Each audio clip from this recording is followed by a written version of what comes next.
أعوذ بالله من الشيطان الرجيم. بسم الله الرحمن الرحيم. بسم الله الرحمن الرحيم. الحمد لله رب العالمين، مالك يوم الدين. إياك نعبد وإياك نستعين. اهدنا الصراط المستقيم، صراط الذين أنعمت عليهم غير المغضوب عليهم ولا الضالين. آمين.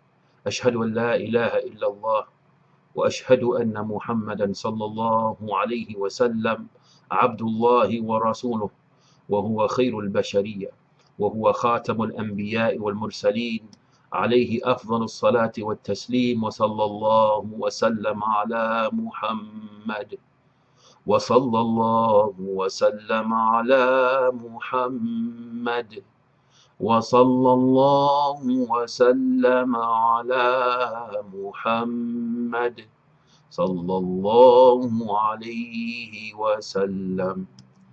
I bring you warm greetings from the mosque on a topic that is a bit stringent in its designs to evoke in you the emotions of concern, fearful concern about the day of judgment.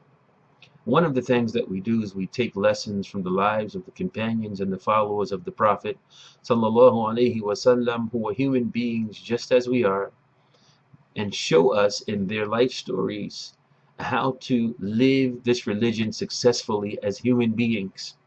And one such companion is Al-Hasan ibn Abil Hasan. And he said something very interesting. And we'll only read the English, but this is what he said. This is what's recorded that he said. On a day during the month of Rajab, while in the mosque, as Al-Hasan ibn Abil Hasan was drinking water, swishing it around in his mouth, he took a deep breath and then he began to cry violently, so violently that his shoulders began to rock back and forth. Then he said to all in attendance, if our hearts were really alive with Islam, and if our hearts were really righteous, we would all cry in great fear on a night like this, in greater fear that tomorrow will be the day of judgment. This night is completely shaken by the prospect of resurrection in the morning. It will be a day in which humanity must bear all before the Lord, and it is a day in which humanity has not cried more than they will during this day, the day of standing and accounting. To reflect on these words for us, brothers and sisters, the meaning of the nighttime to the religious man or woman takes on a shade of understanding that is uncommon to people who are consumed by the promise of this life being the final life, and that this life is the life that's represented in the notion that you only live once, that there is no tomorrow, that you make the most out of today because there is nothing after today. These ideas are anti-Islamic, anti-Quranic, anti-Sunnah of Muhammad sallallahu alaihi wasallam. And what we want to do is we want to emphasize the akhirah, the next day, the eternal day after this day, and de-emphasize dunya.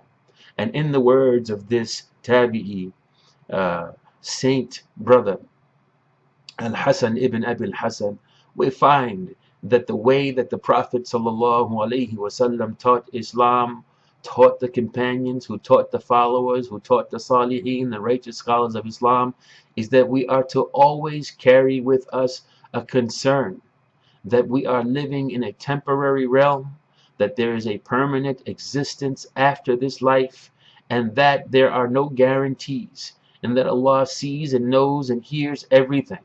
And so there is no escaping Allah. And so that we must surrender ourselves as servants to the will of Allah.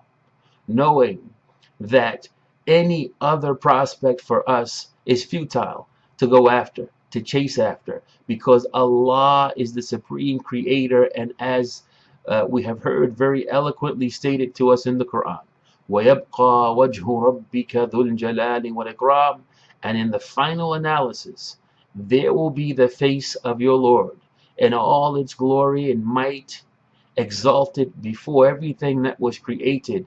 Nothing will live past Allah. Nothing. And knowing that, it should change our attitudes. It should make us a different kind of person, a different kind of brother, a different kind of sister. One who has a serious, mature outlook on what it is to be a Muslim and a servant of Allah, and who has de-emphasized all attachments to dunya, and who has re-emphasized the attachment that needs to be in place regarding the day of standing, the day of judgment. May Allah make us all mature Muslims who understand the seriousness of the equation, the reality that exists before us all, that we are here being tested by Allah to see whether or not finally, if we qualify for His paradise, for His Jannah. We ask Allah in prayer and dua that He qualify us all, that He cause none of us to suffer, to go to hellfire and suffer and be punished for sin, that He forgive us instead. And His infinite mercy, He forgive us based on the fact that we testify and witness that there is nothing worthy of worship except Allah, and Muhammad sallallahu alaihi wasallam is His last messenger. With this mighty statement on our hearts, we throw ourselves at the mercy of Allah and ask Him to forgive us, to grant us all Jannah, and to grant us all the ability to finally see His glorious face in paradise, Jannat al-Na'im. Rabbana Ameen, Rabbana Ameen, Rabbana Ameen. And may Allah keep you on the path of Islam. May He keep your heart pure, and we hope that He will give us all Jannah. Assalamu alaikum wa rahmatullahi wa barakatuh.